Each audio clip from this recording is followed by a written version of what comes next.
Welcome to the ProLife Team podcast. I am Jacob Barr, and today I'm joined by Abby Johnson, and we're going to be going through a set of questions regarding feminism and abortion.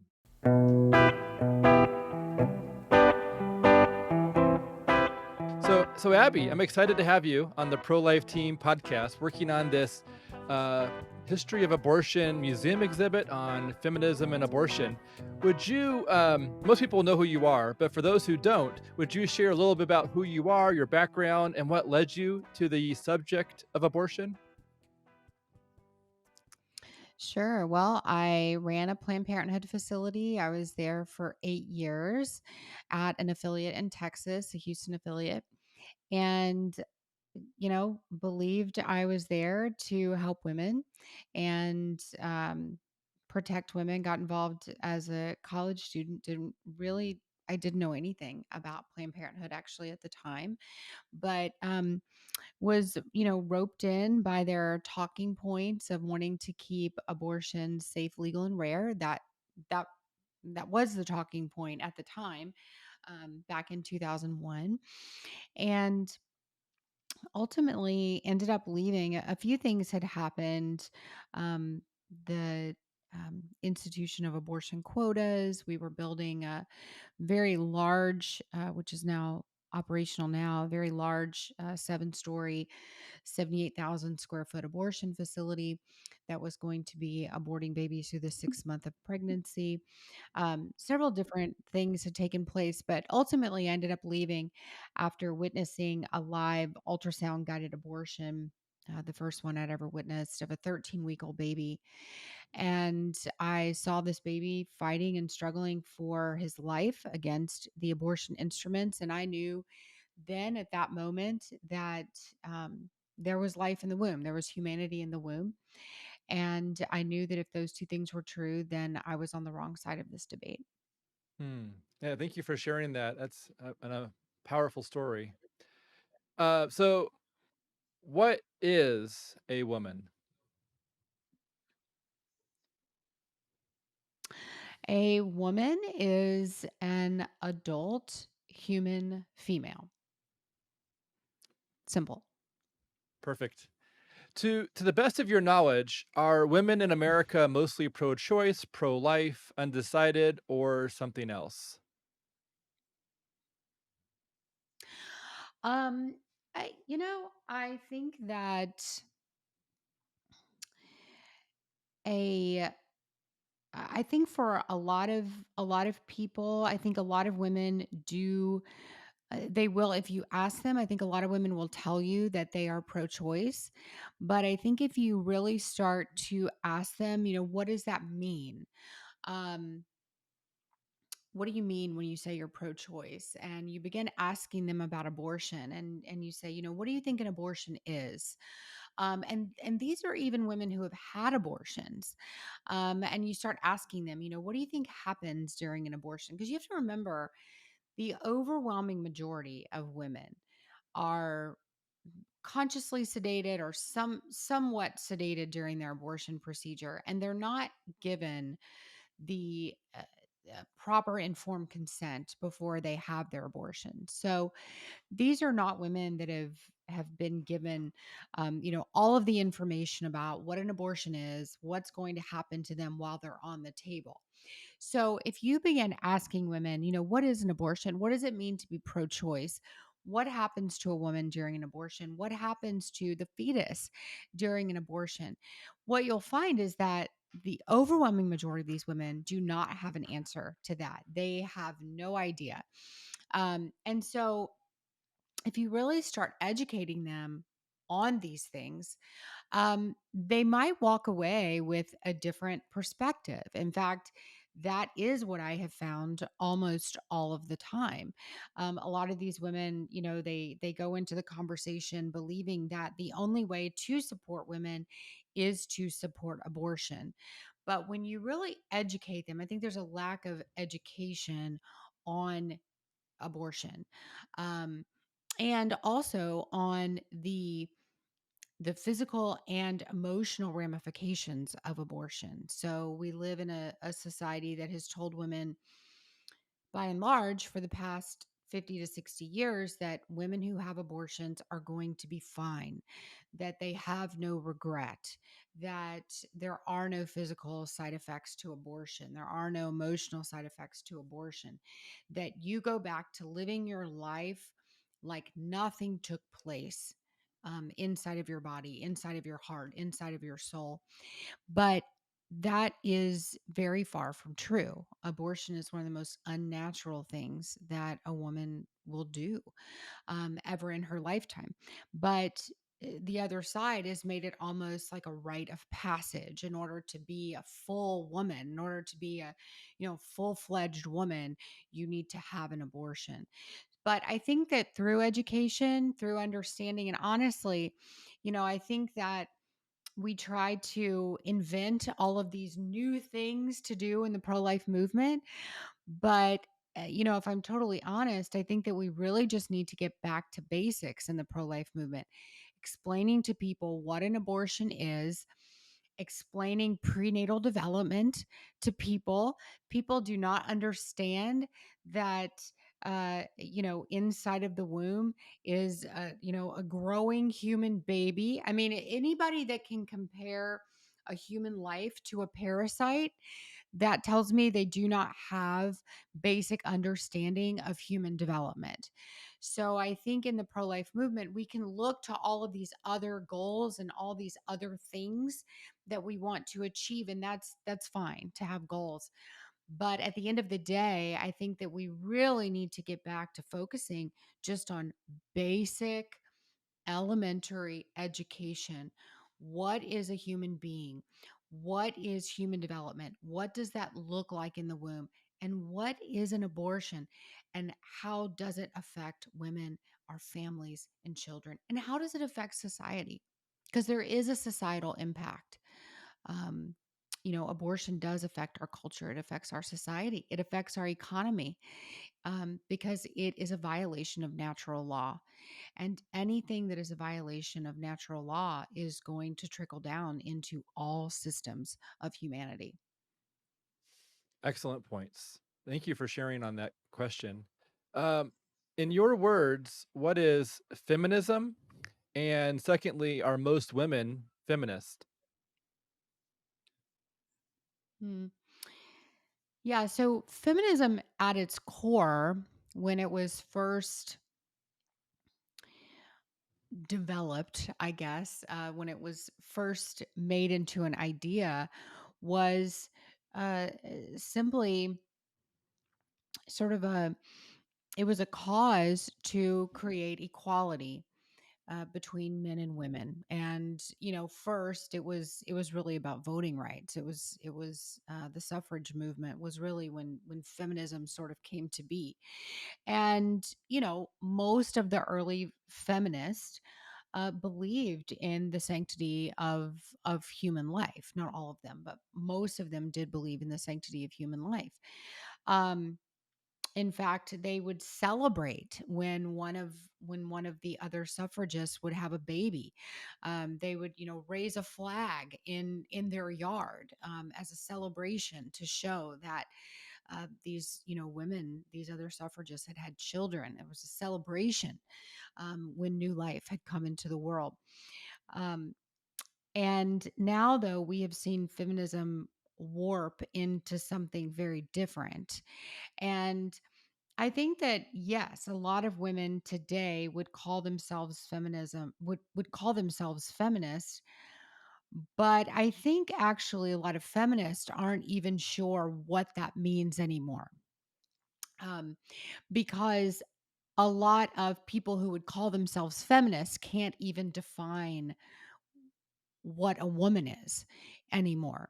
And so I think this concept of feminism and supporting women's rights, is really at conflict with each other right now, because we don't even know or they don't even know what women's rights are, at this point in time. And the feminist movement has really overstepped itself in a way, because they say that they are a movement that stands for women and stand for equality of women, yet they have given up their equality. And so now um, they are actually moving backwards so that now they are giving biological men more rights. And now they are giving biological men more rights to women's spaces. So they fought for women to have their own individual spaces for so long, right? They fought for so long for, women to have individual spaces in sports, in competitions, um, all of these things. And now they are allowing biological men to take up those individual spaces that they fought for. And so eventually this is going to come to a head. And the feminist movement is I believe going to die if they continue going in this direction, because feminism is not going to make any sense anymore. If you can't even define what a woman is, then how can you define feminism? How can you be a part of a movement that champions women when technically there is no such thing as a woman? So I think that feminism has done a great disservice to women over the past few decades. Um, Now we see so much androgyny taken over our society. We now live in a society that wants to eliminate gender roles from men and women. We want women to be men, we want men to be women. And that is not how God created us to be. That's not how natural law created us to be, because natural law um, is equal to God's law. So, um, but I think that we are in times of confusion, and I think a lot of that confusion has been spurred on by the feminist movement and so many people desperately wanting to call themselves feminists and not really even understanding what that movement represents or what it stands for. Hmm. Thank you for reflecting on that. Um, are there any other, well, if you were to summarize the positive contributions of feminism, what might those be? And then also, if you would maybe summarize what the negative contributions of feminism have been, what would those be? Yeah, I mean, certainly, the suffragists, had it right. Equal voting rights for women. Certainly, that's a good thing. Although I will tell you that um, women tend to vote for more liberal policies. So I do think that we need to be have more of a. Um, I think that we do need to have kind of a focus. Um, of really helping women understand some of these policies that we're voting on, because it goes back to that education piece, with abortion, education with, how abortion affects our society, how it actually affects women. A lot of the studies that we're seeing come out are not peer reviewed um, studies. They're not they're funded by Planned Parenthood. They're funded by these leftist pro-abortion organizations. So are we actually getting good data when they're telling us that 95% of women who have abortions do not regret their abortion? Well, are we really looking at the facts, or are we just accepting the headline, right? We should not just accept any headline. We need to actually look into it. And if you look into the data that's being presented in a lot of these studies, particularly that one that was put out several years ago, you will find that they stopped collecting data 5 years post abortion. Well, what we also know to be true is that a traumatic experience, usually does not manifest in the body, does not manifest in the mind until an average of 15 years after the traumatic event. So if you're asking a woman who's only 5 years post abortion, hey, do you think you made a good decision? Then yes, most of them are going to say, yes, that was a good decision for me, because the trauma has not actually manifested in her body and in her spirit yet. Um, so a lot of these studies that we're looking at, we have to really pay attention to, how that study was done, um, and what kind of groups, what were the groups that they were looking at? Were these, were the people paid by a certain institution? Um, all of those things matter. Certainly, I think that we need to go back to education for what we're actually voting on. And we need to look at the narratives that are being put out there for the public, particularly how they're geared toward women. We know that women are going to vote based on more emotionality. So, what are our campaigns saying to women? How are they appealing to women? More leftist emotion is going to appeal to women, but is it actually accurate? And so we need to be doing more educational work when it comes to women. But certainly, feminism did help bring about um, the right for women to vote, and that was a good thing. I do think that we also see, evidence of um, more autonomy in medicine. So women being able to make their own decisions when it comes to medical treatments, um, and um, making decisions about their own bodies and the treatment that we would like to receive. um, Certainly, those are good things, but some of the bad things that it brought to us, I believe, of course, was abortion. Abortion was brought about by the feminist movement. I also think uh, that birth control, I believe that hormonal contraception has been a disaster that has been brought into our society. Even the way that it was tested, um, it, women died, they were injured because the way the birth control was tested, um, and the havoc that it has wreaked upon women in our society. Young women now having metastatic breast cancer in their 20s, women having osteoporosis in their 30s, young women 20s and 30s dying of heart disease, strokes, um, various forms of cancer. All of this can be directly related to hormonal birth control usage, and that was filtered in through the feminist movement, through the sexual revolution, which was, all related to feminism and the feminist movement.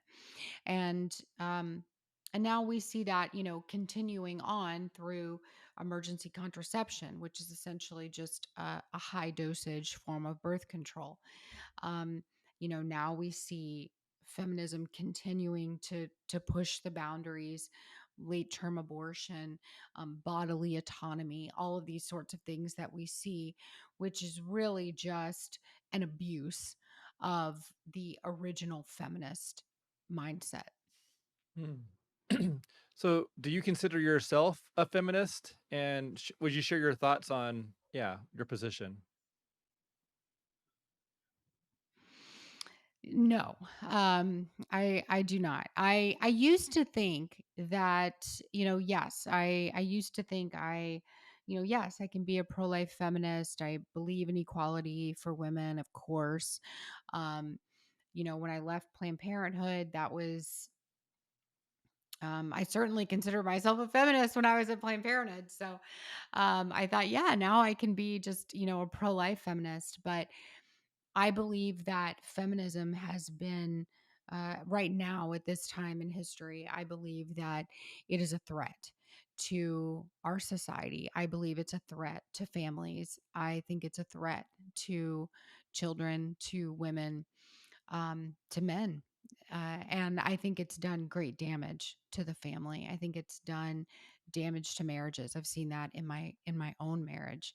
Um, just having to heal from the effects of the feminist mindset in my own marriage. Um, and so I don't think that it's a good thing. I think that we need to encourage women to be feminine, not feminist. And I believe that, like I said earlier, I believe that this idea that we can be feminists right now in this current time is a farce.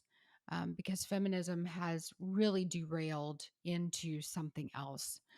Um, in today's culture. It's really not about protecting women. It's really not about equal rights for women. It's really now about turning women into men.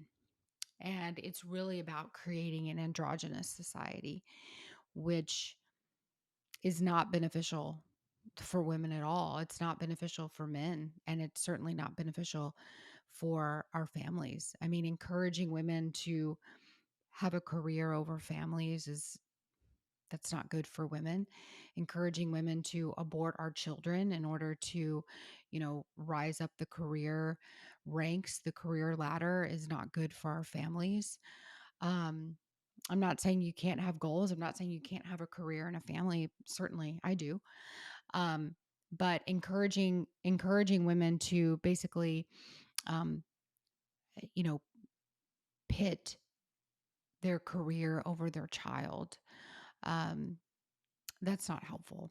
And it's truly not what womanhood is about. And I think that feminism is really the antithesis of the current feminism is really the antithesis of what womanhood is and what it should be. Thank you for your thank you for your authentic reflections on that. That was yeah, I can tell you really shared authentically.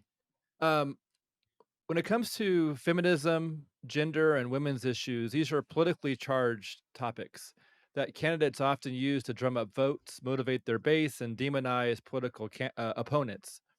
When those topics are combined with the topic of abortion, candidates can swing a lot of votes in their favor by saying the right thing about race and abortion or feminism and abortion.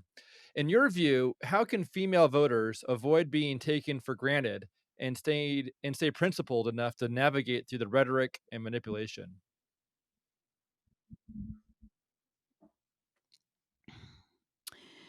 Yeah, it's a great question. I think for many, many years, um, I'm not I'm not sure that it's been women that have been used so much, but I think for many, many years, politicians have leveraged votes on the backs of aborted babies. And, you know, they claimed that they were going to do this. They claimed that they were going to do that. Even, our some of our, quote unquote, most pro life presidents have claimed, I'm going to defund Planned Parenthood. I'm going to do this and that. And what do you know? You look at their numbers and they funded Planned Parenthood at some of the, highest rates, even higher than some of our Democratic presidents. Um, so talk is cheap, and it's easy to raise money off of aborted children. I think now is the time where we can really look. And now that Roe has been overturned, I think now is the time to really look and say, okay, now what are they going to do? Because now is the opportunity to um, really put some teeth behind your convictions. Um, do you believe abortion is murder or do you not? Do you believe abortion is taking an innocent life or do you not? If you do, then act like it. Um, now that we've it's interesting, actually. It's been interesting to see the pro-life movement sort of change positions on this since Roe has been overturned. For 50 years, it was, abortion is murder, abortion is murder, abortion is murder. And now that we have the opportunity to actually call abortion murder and treat abortion like murder, right after Roe was overturned, I saw uh, a pro life leader write an article that was published in the stream comparing abortion to suicide and going back on this argument that abortion is murder and now saying that abortion is like suicide for a woman. It's not murder anymore. Now it's suicide. Hmm. And I think that politicians do the same. Now that they have the opportunity to actually do something about abortion, um, to actually, put to actually, walk the talk, right? They've been talking about ending abortion and actually protecting these children. Um, Now, what are they going to do? And and so I think for women like me, for women who are actually against abortion, for women who would like to see abortion actually end, I think that, we're kind of tired of just, listening to the talk and we actually want to see some action. Um, I think that, many of us are we're tired of kind of being treated like we don't understand politics or we don't understand what's really going on here or just give me some good talking points and I'll vote for you, or give me some emotional lines and and I'll vote for you, or shed a little tear when you're talking about animals and I'll vote for you, right? um that's really not. I think women are becoming, hopefully, more and more politically savvy. And again, that goes back to the education thing. More and more women need to be educated on these really important topics. um I think all people need to be educated on politics and the political process. But just based on how we see women voting on a lot of these social issues, I think women in particular need to be educated on the consequences of how we vote and what happens when we vote a particular way. Um, but yeah, I mean, I think that politicians depend on women's emotional responses. And so they bank on saying things a certain way and getting women to go, "Oh, I love how he said that." Or I love that he said that way, or whatever.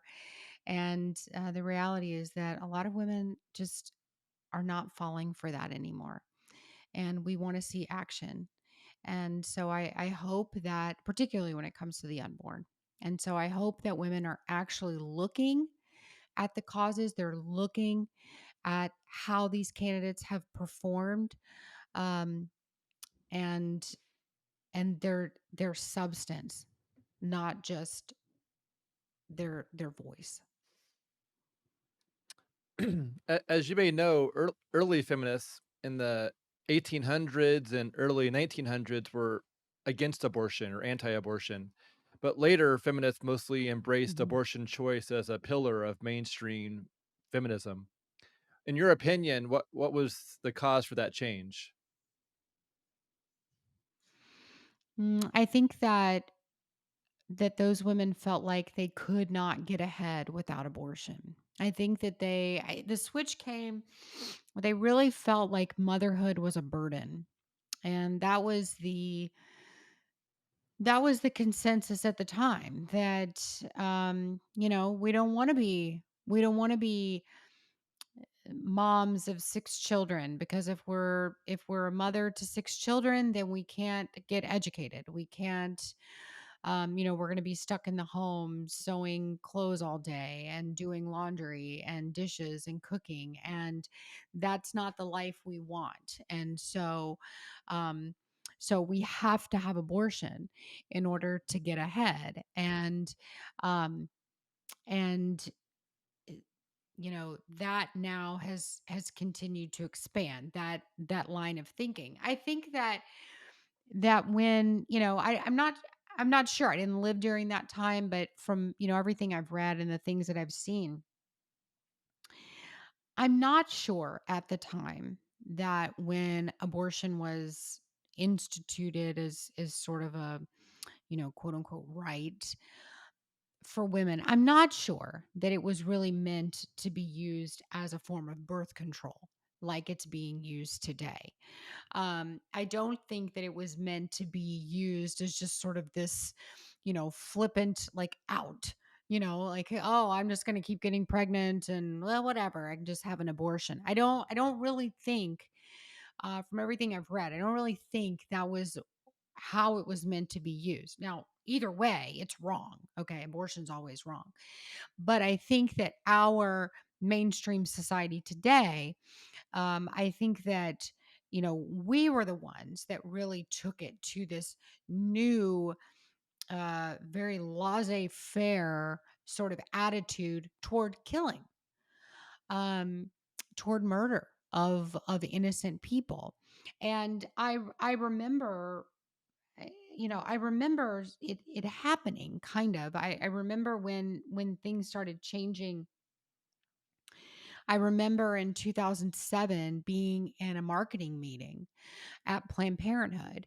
And, for years, our forward facing media talking points had been for all those years, during the Clinton years and Reagan and all of that, had always been to keep abortion safe, legal, and rare.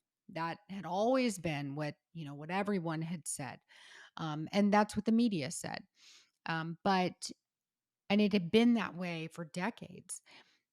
In 2007, though, at Planned Parenthood, and people need to understand that Planned Parenthood, we don't have this in the pro-life movement, but in the pro-abortion movement, Planned Parenthood is the guiding ship of the pro-abortion movement. So whatever they say, the talking points that they create trickle down to every other pro-abortion group, and they then are disseminated to the media. And so everybody follows lockstep with Planned Parenthood. Um, and so I remember in 2007 we had a big meeting with all of the directors. They had brought in this marketing team, and they came to us and they said they had a new strategy for us when talking to our abortion patients. And they said any question they ask, whether it's about fetal development, whether it's about guilt or shame or sin or anything, okay, anything that they ask, you are going to give them this one answer. And the answer is, we were to memorize it, and it's committed to memory. I don't think I'll ever forget it. The answer was, women choose abortion because they care about themselves, their current families, and their future families. And I remember thinking, this is not going to work. These women come in to us and they're asking questions, and they're asking specific questions that are, begging for specific answers, right? They're asking questions about fetal development. They want an answer about fetal development, right? And I thought, this is not going to work. But I remember the day that I tried it for the first time. And I remember the woman's face. She was sitting across from me and she was very concerned. She was kind of racked with guilt, right? And she was wondering, am I going to feel guilty about this? Am I going to feel guilty later? How am I going to feel after the procedure? And I thought, okay, this is my time now. I can use this and see if it works. So I did. So I looked at her and I said, women choose abortion because they care about themselves, their current families, and their future families. And I'll never forget, she looked at me and she sighed really big with relief. And she said, Yes, that's exactly right. That's it. You get it. And I thought, oh my gosh, we have effectively turned abortion into an act of compassion. Mm. And that is when everything changed. That is when our society changed. That's when the media changed. All of the talking points changed. It was also that year that we started participating in the research project with Amphioxus Cell Technologies, and we were essentially selling body parts of these aborted babies to Amphioxus. And they were paying us about $200 per aborted baby that we sent them. And our research team told us we had to get consent from every woman in order to ship their baby's body to Amphioxus. And our research team, they trained us on how to get the woman's consent. And they told us the best way to do it was to tell the women that their aborted fetus could be the reason that Alzheimer's and Parkinson's is cured. And we knew that wasn't true. We knew that that's not the type of research they were doing. Um, but at that moment, it turned abortion into an act of altruism. I'm getting an abortion to save someone else. And I thought, well, wow, we have really wrapped up this package, right? Abortion is compassionate and abortion is altruistic. And we never had a woman say no. Mm. We never had a woman say, no, I'm not comfortable with that. Every woman was like, yes, that's amazing. My baby could change the world. And it was really interesting. It was interesting to be there at the clinic, working in the industry and seeing that shift change, not just in the clinic, not just at the affiliate, but see it change on a societal level. And we see it growing and growing, this, murder as an act of compassion. We saw it several years ago, um, when the president of Iceland came out proudly proclaiming that they had eradicated Down syndrome in Iceland. And when you look further into that claim, they have done no such thing. They have not eradicated Down syndrome. Women are indeed still getting pregnant and finding out that their children have Down syndrome. What they have done is that they have convinced every woman who is pregnant with a child who has Down syndrome to kill that child through abortion. And so women are still getting pregnant with babies that have Downs. They're just aborting them before they're born. And he was very proud of that. We see this in the disability community. I've heard story after story of families who have children with disabilities who are, you know, frequently in hospitals, and the doctors are telling them that the most compassionate thing to do is to starve them and to remove food and water. And it's compassionate to starve their child to death. And I don't know if you've ever seen a person starve to death, but it is not compassionate. But we have such a misguided idea of compassion in this country now. And I think one of the primary reasons for that is because of abortion. Mm. Wow, Abby, I really appreciate your answer. And honestly, you're sharing some really hard truths that need to be expressed. And so I really appreciate you going into depth on these answers. Um, Of course. what are some of the benefits of pregnancy and childbirth, and what are some of the risks or drawbacks? Yeah. Well, I have delivered seven children. So, I know the difficulties of childbirth and carrying children in your womb. It's not easy on your body. Um, it can be difficult. I have something called hyperemesis gravidarum with all of my children, which is just excessive vomiting all day, every day, through all 40 weeks of my pregnancy. It's not easy. Um, but at the end of my 9 months, I have a beautiful baby. And so that's worth it. Um, but I do know that there is a hardship. To being pregnant. Some people are put on bed rest. I had twins, and I was fortunate not to have to be on bed rest. But I know a lot of women who have high blood pressure, and maybe they have a twin pregnancy or triplet pregnancy. They're put on bed rest. That can interfere with employment and raising other children.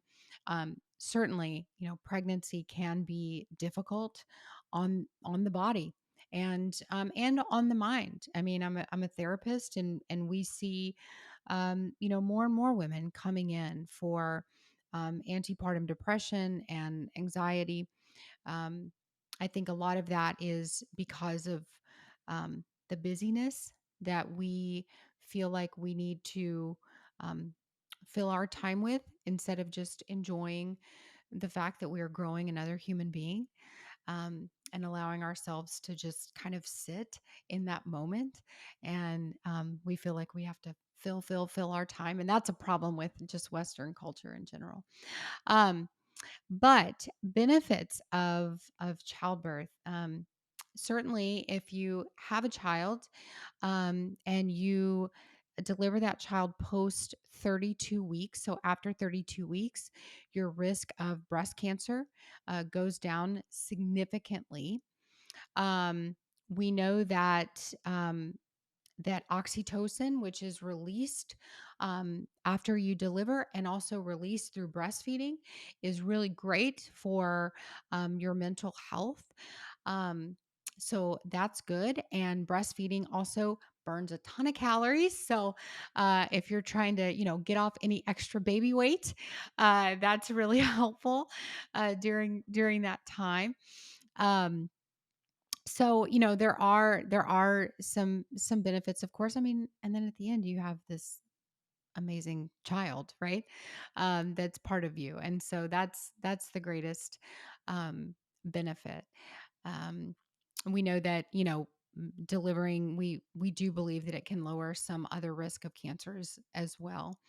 um, so um, so there are benefits, and certainly there are risks. There's risks with anything. There's risks with going and having a root canal, right? There's risks with anything. Um, you you can have high blood pressure. You can have preeclampsia. Um, you could go into preterm labor. One thing that does reduce your risks of having complications with birth is not having an abortion. So, what we do know to be true is having an abortion before delivering a baby does increase your risk of preterm labor, early labor, and it does increase your risk of having a baby with a lower birth weight. So, doesn't mean you're gonna have a problem. I did not have that problem. I've had two abortions. I was very blessed not to have that problem, but we do know that there is a correlation there. Um, and we also know that there is a correlation between abortion and breast cancer. Um, so, uh, one of the ways to reduce that, of course, is to not have an abortion. But another way to reduce that is to have a baby, to have children, and certainly to breastfeed them also helps to reduce your risk of cancer. So every pregnancy has some risks. Do those risks help justify Mhm. abortion choice policy? No, certainly not. We're talking about two very different things. So, um, we can't really compare the two because the outcomes are very different, the procedures are very different.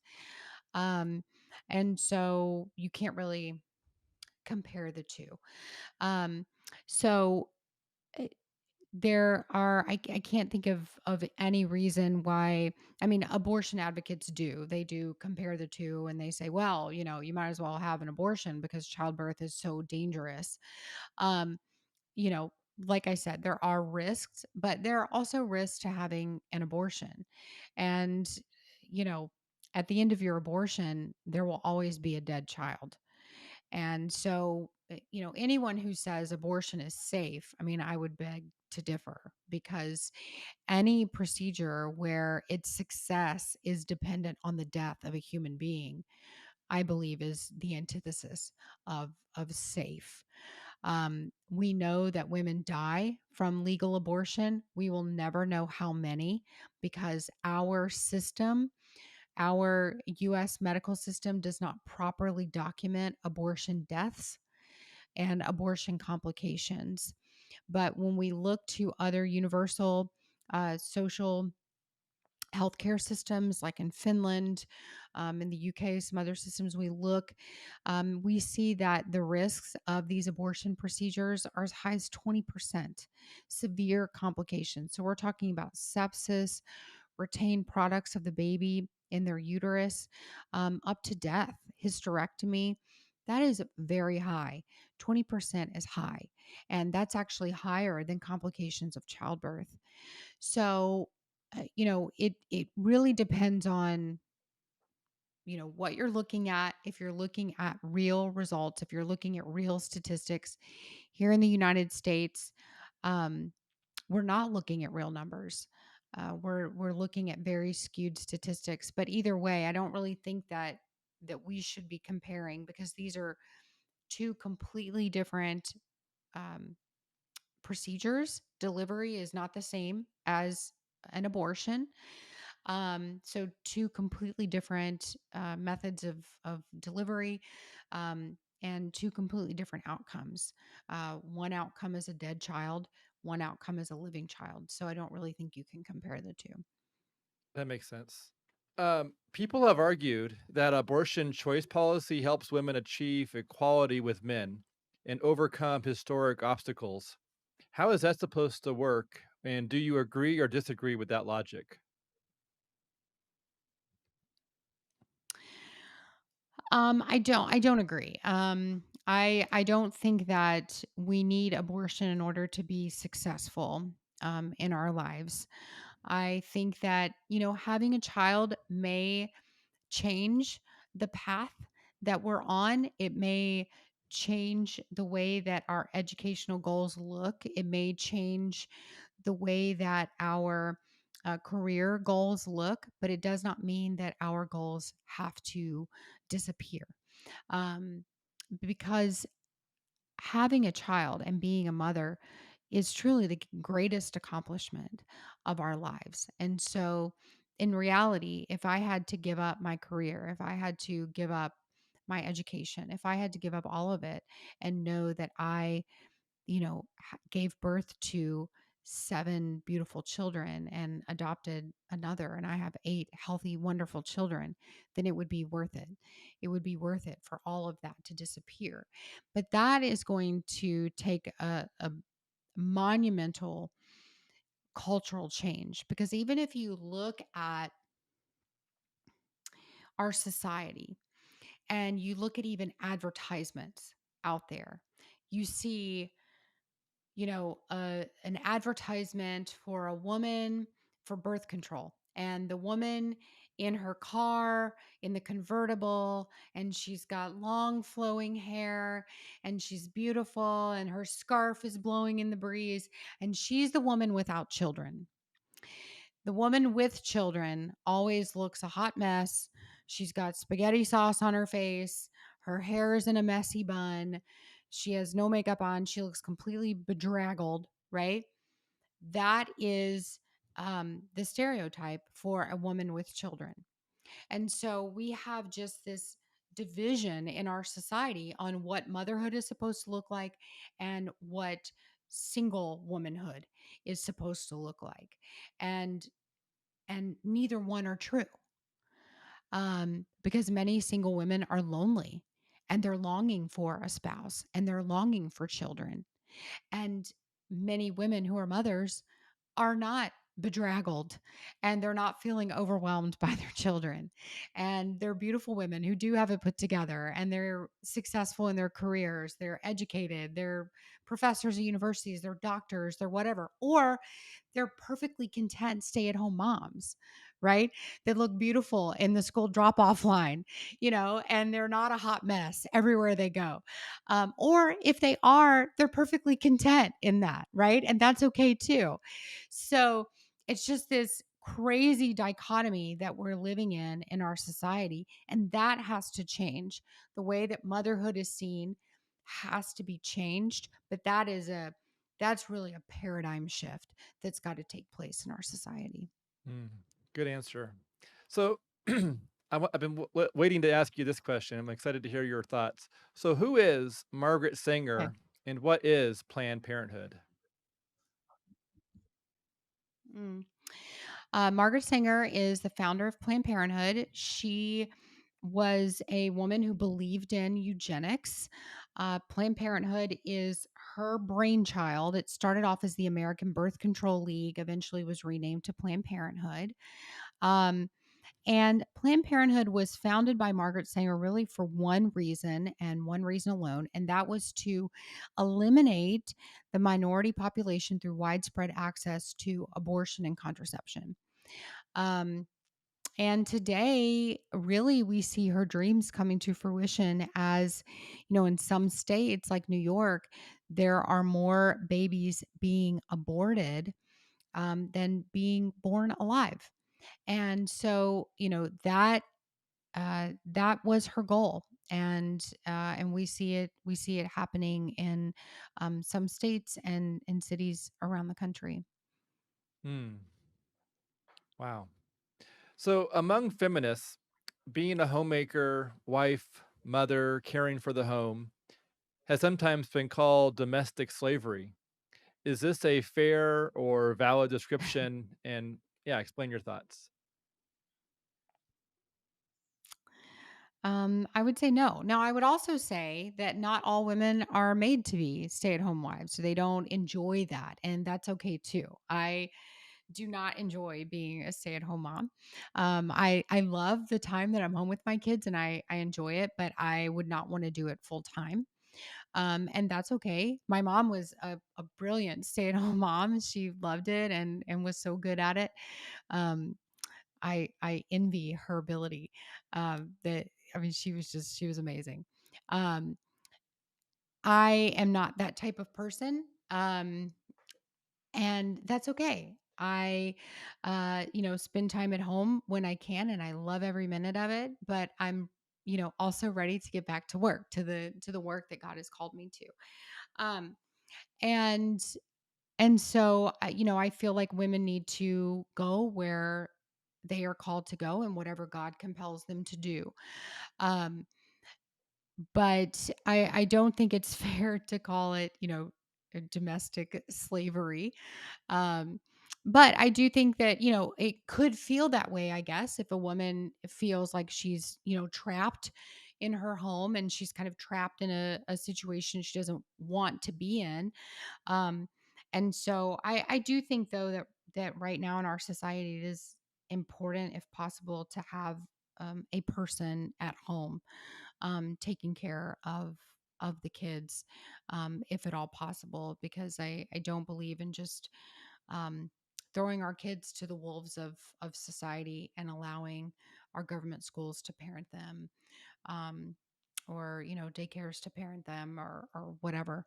um, and so I do think it is important, if possible, to have a parent in the home, and sometimes we do have to make those sacrifices for our children. Sometimes it's temporary, sometimes it's just a few years, sometimes it's longer than that, but our children are worth that sacrifice, and that's what you're committing to whenever you become a parent. Is is sex selective abortion legal in the US?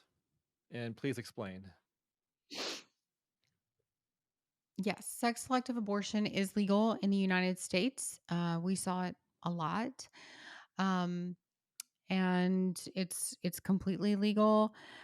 Particularly, we see it more in other cultures, Asian cultures, um, but it's absolutely legal. And Planned Parenthood and other abortion organizations defend it.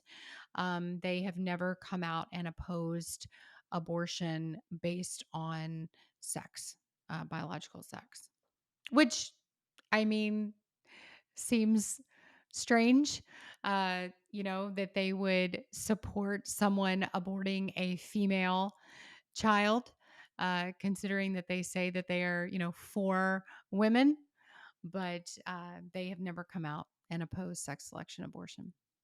Hmm. Some feminists have said that women need men like a fish needs a bicycle. What do you say to that? Well, it's going to be really, really hard to to continue to populate the earth without men. And so, but we need men for more than just procreation. Men are uh, they are complementary for women, and so um, I think that, you know it would be interesting, actually, to somebody should do a video about that, like a world without men. What would that look like? And just even in a utilitarian way, we wouldn't have roads, we wouldn't have the buildings that we have, we wouldn't have um, so many, of the hard work, right, that men do in our country. Um, we wouldn't have those things, right? Women are not going to go do hard labor construction jobs, right? That's not, because that's not what we're really meant to do. Our bodies are not really meant to do that sort of work. And so I remember there was a documentary that was put out, like it was called A Day Without a Mexican or something. Somebody should do one, A Day Without a Man, um, just to kind of show the importance of men in our society and men in our culture, um, and just the everyday um, benefits of men um, in our country. But we need men for our families. We see the destruction of the family when we take men out of the home. um, we see we see how detrimental it is when children don't have a father in the home. The majority of inmates in our prison system grew up in fatherless homes. um, Poverty increases when we don't have fathers in the home. um, almost all single mother households are living below the poverty line. um, and we saw that after Roe. um, we saw the poverty rate increase. We saw women living on Medicaid, fathers leaving. The intact family was completely blown out of the water, um, because abortion was supposed to make everything good. Abortion made all of these promises to women and told women, you don't need a man. You don't need a man because you have abortion now. So you don't need a man to support you, to take care of you. Um, but the reality is that women do need men. Um, we are to be men's helpmates, and we need each other. And we need men to protect us, to provide for us. That is God's design for a family, it's God's design for society. Thank you for answering that one. Has abortion choice policy been overall more helpful or harmful for women and families? Oh, I think it's been incredibly harmful. Just like, what I stated before, after Roe was supposed to be, decrease in abuse, child abuse, familial abuse, domestic violence, supposed to be a decrease in poverty, supposed to be a decrease in divorce, all of these things, right? All these things were, abortion was going to fix our society, right? And all we have seen is a dramatic increase in all of those things. So we see, an increase in divorce, increase in poverty, increase in domestic violence, increase in child abuse. And why not? I mean, why wouldn't we? Why wouldn't we abuse each other if we are willing to actually kill, if we're actually willing to murder our most innocent in the womb? Why wouldn't we go out and hurt people that are outside of the womb? I mean, of course we would. So when you don't value the most vulnerable, you won't value anyone else. And so it all makes sense. But I think abortion has hurt all of us. I think abortion has a detrimental ripple effect that affects not only the child, not only the mother, but it also greatly affects fathers. There are so many fathers that are suffering silently, whose choices were taken away from them. There are many fathers that are living with regret because they didn't stand up for the life of their child. And I think we need more fathers to stand up and tell their stories and share their testimonies. In some countries and cultures, women are often treated like property and second-class citizens, much worse than in the US. They can include legal domestic abuse, spousal rape, forced marriage, sex trafficking, female circumcision, and restricted access to education and opportunity. These are clear inequalities facing many women in the world. With that in mind, why do you think the mainstream feminism in the West tends to focus on supporting abortion choice more than anything else? Hmm. Oh, they're very culturally dense. So they're not looking at other countries and looking at these atrocities. They're really just not. I mean, even we look um uh, we look at and I'm not sure that they can really look at it. They have to focus on abortion because um eh, for instance, if they look at something like female genital mutilation, they look at FGM. um how can they go about talking about FGM and really condemning that practice when they are supporting that practice here in the United States, as long as it's done through a hospital and a doctor, and it's called transition surgery, right? Um, so I mean, they support genital mutilation here in the United States. They support it anywhere, um, as long as it's done in a hospital, um, and it's done because the person supposedly says they want it done. Um, but in some cultures, FGM is something that these girls would say, this is a rite of passage for me, and this is something that I'm okay with, even though it's heinous, even though it's an atrocity, even though it's terrible. Um, in some cultures, I've talked to women, and they said, no, I nobody had to hold me down. This is something that is part of my tribe. This is something that I'm expected to do, and I was fine with it. So, um, so are they going to speak out against that? They can't. I mean, so they can't really speak out about these things because in some instances they support it, but in some instances they wouldn't. So they have this contradiction.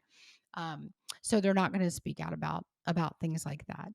Um, and that's kind of the crux of the feminist liberal movement is um, they are incredibly hypocritical, and they don't really know what they believe about so many things.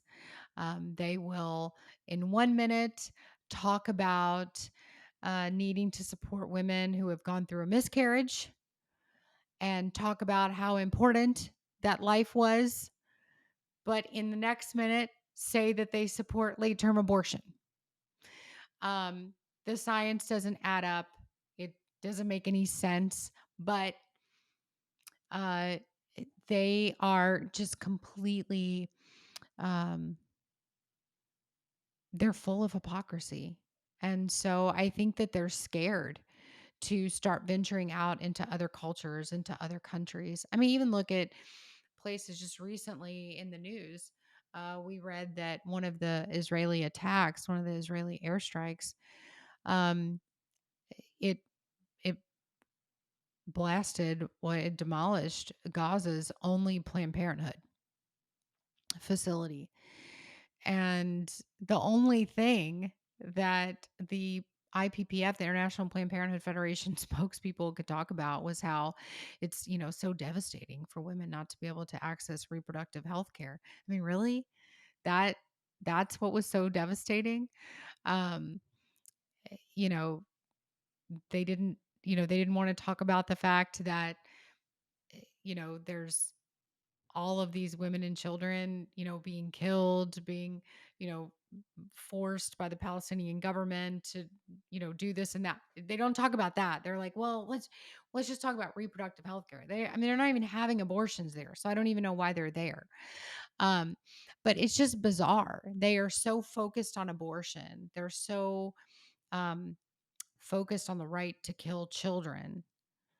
Um, that they can't talk about the fact that Palestinian children are being killed right now through these airstrikes, because how could they when they support the legal killing of children? So they have to stay focused on only abortion, because if they get outside the bounds of that, everything just becomes hypocrisy.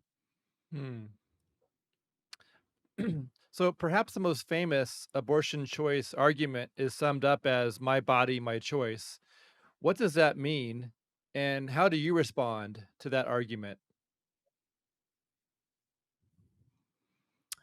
Oh, I just respond really by just uh just the scientific argument is that, yes, you do have rights to your body. 100%. You have rights to your body. You do not have the right to um, end the life of another human being's. You don't have the right to end the life of another human being. So your human rights stop where another person's rights begin. And so, inside, we've all seen the diagram, right? Of like a woman's body and then a baby inside of her body, not your body, right?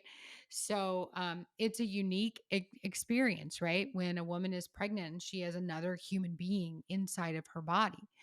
Um, and it's unique to only women. Um, but that's how we continue the human race. And so that's not something that we should be altering. Um, that's the way that we continue on. Um, and so I mean that's just science. That's just the way it is. I mean we don't have the right to um, inflict harm on another human being's body, an innocent human being. It's just that's what the law says in every other case. I can't walk up to you on the side of the road and just start beating you with a baseball bat for no reason. I can't do that. I can't, walk up to someone even if they're getting on my nerves. I can't walk up, to my neighbor who's getting on my nerves and just start, you know, pounding them in the face, with a crowbar. I can't do that because my rights end where theirs begin. And that's really how it should be with abortion. Just because they reside inside of your body doesn't really matter. Yes, you have bodily autonomy, but the child inside of your womb also has bodily autonomy. So it's been said that women cannot be ethically required to lend their body for someone else's use, even if that individual needs their body to live. This, they claim, is true whether it's lending a womb to a growing fetus or lending a kidney to a famous violinist. How do you respond to this argument? Um, well, you don't lend a kidney, first of all. You don't get it back. Um, you do lend your body, but you don't lend an organ. It's kind of weird that they say that is what they say, but it's kind of a strange argument because that's not the way organ donation works. Um, but sometimes that is the case. Sometimes we do. That's what pregnancy requires. No, you're not ethically obligated to hand out a kidney if someone needs it, even if your child needs it. You're not ethically obligated to do that. But that is a requirement of pregnancy, is that you do have to lend your body um, for a period of time to grow another human being. That's just the way that pregnancy works. Um, and we all consent to be a part of that process when we have sex. That's part of it. That's part of the deal. That's part of what we agree to. Um, and it's a temporary period of time. Um, and even so, we don't have the right to kill people because it is inconvenient for us, because we don't want to lend our bodies. We don't have that right. And, it reminds me of situations. I remember watching a documentary about um, these conjoined sisters. And, if one decided I want to kill myself, then the other one would die as well. Well, she doesn't have the right um, to do that, right? She doesn't have the right to say, well, I've decided I'm going to have this surgery, and in this surgery, I may die, and that is going to affect you. She doesn't have the right to do that without also having her conjoined sister's consent. Um, we don't have the right to take another human being's life, an innocent human being's life. We just don't. And that's just the norm. That is just a societal norm. That is just natural law. That is just God's law. That's just the way it is. And so people can make arguments and say this and that, but um, it's just morally the wrong thing to do. And at some point in time, we just have to look at people and say, there is a moral absolute. And this is the absolute. And it is wrong to kill innocent human beings, no matter where they're located, no matter if they're inside your body, no matter if they're outside of your body. It is wrong. In your opinion, what's the biggest misconception that women tend to believe about abortion?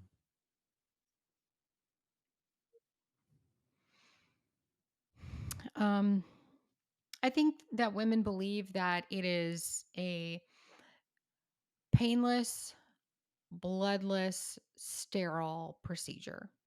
Um, and that's just not true. It is, it's incredibly painful. It is incredibly bloody, and it does not take place in a sterile environment. It takes place generally in very dirty, filthy clinics. Um, the doctors may or may not wash their hands in between you and another patient or the patient before you. These facilities regularly fail their health inspections if they have an inspection at all. Um, many of the workers there are unlicensed, untrained, and these are the people performing invasive medical procedures on your body. Um, it's a dangerous place. And a lot of women believe that they will not have any memory of this, that, their abortion is just going to be something that they don't think about ever. They're never going to think about it. And that's not true either. So, but this has been an idea that has been really perpetuated in the media, that abortion is just kind of like It's just this fun thing. You go in and the staff is cool and everybody has blue hair and they're fun and they have tattoos on their neck and piercings everywhere. And it's just like going to like a fun circus, and everybody's weird and crazy. And I don't know, you get a lollipop at the end or something, but that's not the case. Abortion is dirty and it hurts and it's painful. And you leave sometimes with blood on your shoes and it's awful. And women need to know the truth. And you leave your baby behind either in a garbage disposal or in a biohazard bag to be sent to a facility where it's burned. It's a terrible thing. Well, so thank you so much for going through these 20 questions. I want to ask you a couple, well, three more questions. One is, would you talk about the survivor network that you're connected with? Yeah, the Abortion Survivors Network is a great group of people who have found out, usually later in life, that they actually survived an abortion. So their mother went to an abortion clinic, attempted an abortion, or they did have an abortion, and this um, person actually survived the abortion attempt. Um, and now they are living with that, they're grappling with that in their life. Some of these people were adopted, some of them were raised by their biological parents, um, but yeah, they're learning to heal from that information that they've learned. What we know now is that there's probably between 4 and 500 failed abortion attempts every year, and that's according to the CDC. So we have to believe that there's probably more than that. And, we have former abortion workers through my ministry, and then there were none that talk about seeing these babies born alive. So we know it's happening every year. We know it's happening way more than what we realize. And it's terrible. These babies are being born alive. And these men and women that are in the Survivors Network, I have to say, honestly, um, they are very blessed for surviving, because we have heard through our former workers many, many stories of these babies being drowned, left to die in closets, their necks being broken, terrible things happening to them. So um, it's really a miracle that uh, that these men and women are alive to be able to share their testimonies. Wow. Would you share what are the top misconceptions about Planned Parenthood? I think the top misconception is that they are not that abortion is not one of their primary services. And abortion, especially right now, is their primary service. They're really not an organization that focuses on anything but abortion now. They used to be an organization that focused on birth control, STD testing, things like that, but that's just not the case anymore. Abortion is their bread and butter. It is their primary service that they offer right now, and that's their mission. That's their focus. Several years ago, when Cecile Richards was still president, she wrote on Twitter, providing abortion care is as important as providing cancer screenings at Planned Parenthood. And so that really is their focus. It's how they make the bulk of their money, and so they are going to focus on bringing in money however they can, and that's going to be through abortion because it's primarily a cash business. So, and from your understanding, when it comes to Christians and abortion, how common is it to have self-identified Christians seeking an abortion at Planned Parenthood? Yeah, so the overwhelming majority of women having abortions will identify as Christian. What we know is that about 60% of women having abortions are regularly attending church. So that means 3 out of the 4 Sundays each month, they are sitting in a church pew. And a lot of people will listen to that and say, well, they're not really Christian. Well, I mean, of course they can be really Christian and have an abortion because, I mean, we really sin all the time and are still Christians. Christians sin. There's a newsflash. Um, real Christians do sin. And especially when our churches are not talking about these things, especially when our churches are not challenging their congregations on these issues, especially when our churches are putting out this caricature Jesus, and they're not actually talking about who Jesus really is, and they're not talking about sin, and they're not talking about heaven and hell, and they're not actually um, talking through the Bible, and they're not talking about the Bible really at all. And our preachers become more motivational speakers than actual preachers and pastors. Then of course women who regularly attend church are going to be walking into abortion clinics. So the fact that abortion has spread like wildfire inside of the American Christian church is really on us. It's not on Planned Parenthood. They have just seen the failure of the Christian church, and they are predators, and so they have preyed on that. But it's on us. It's not on them. It's on our failure. Thank you so much for answering all these questions. Would you wrap up this interview with a Of prayer course. and with the expectation that people that are listening will join in this prayer that you'll maybe lead us in? Sure, of course. Heavenly Father, we thank you so much for this time together. Uh, we thank you, Lord, for the eyes that will be opened, and we thank you, God, in advance for all the work that you're going to do through this project. And God, we ask that you just open the minds of those who believe that abortion is a good thing. Um, we ask that you open the hearts of those who maybe have had an abortion, those who have been affected by abortion in some way, God. We ask that you open their hearts to healing, um, that, eh, that God, you show them that um, abortion is wrong, that it is a sin against you, Lord, um, and that they know that they can turn to you.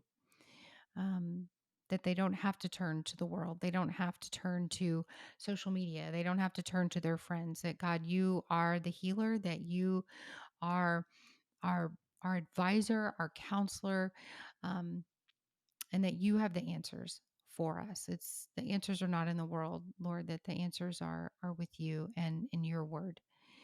And Lord, we ask that for any woman who is currently in the valley of indecision, Lord, we ask that someone just come alongside her and speak words of life to her, and that she be directed to a life affirming center or a church or someone who can um, give her your wisdom, Lord, and give her good counsel.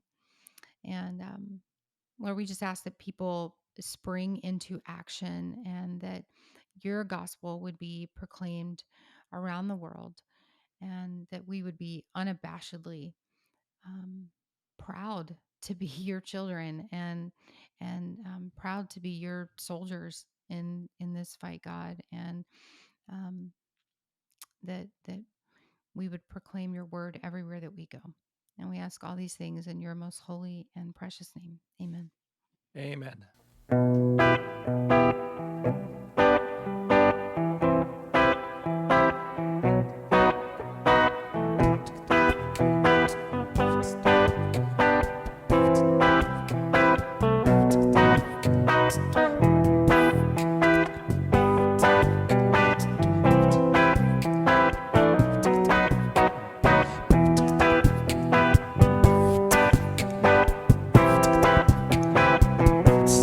And now out of every blessing, tune my heart to sing thy grace. Streams of mercy never ceasing, call for songs of loudest praise. Teach me some melodious sonnet, sung by flaming big tongues above. Praise the mountain I'm fixed upon it, now to thy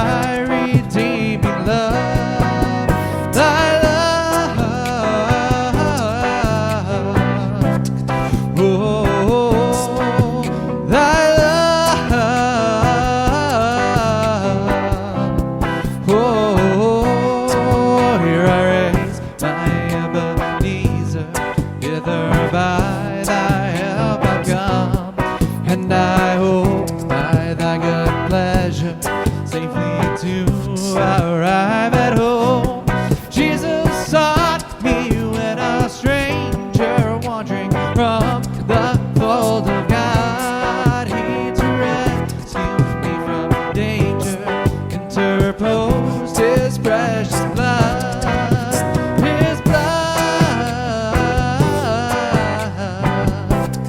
Oh, his blood. Oh, to grace, how great a debtor daily I constrain to be. Let thy goodness like a fetter bind my wandering heart to thee. Prone to wander, Lord, I feel it. Prone to leave the God I love. Here's my heart, oh, take and seal it. You seal it for thy courts above. Above. Oh, above. Oh.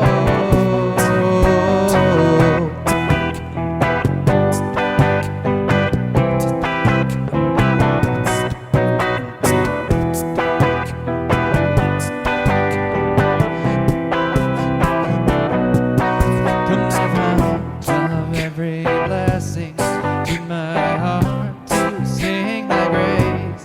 Streams of mercy never ceasing, call for songs of loudest praise. Teach me soft melodious sonnet sung by flaming tongues above. Praise the mountain I'm fixed upon it, down to thy redeeming love. Thy love. Oh, thy love. Oh, thy love. Oh, thy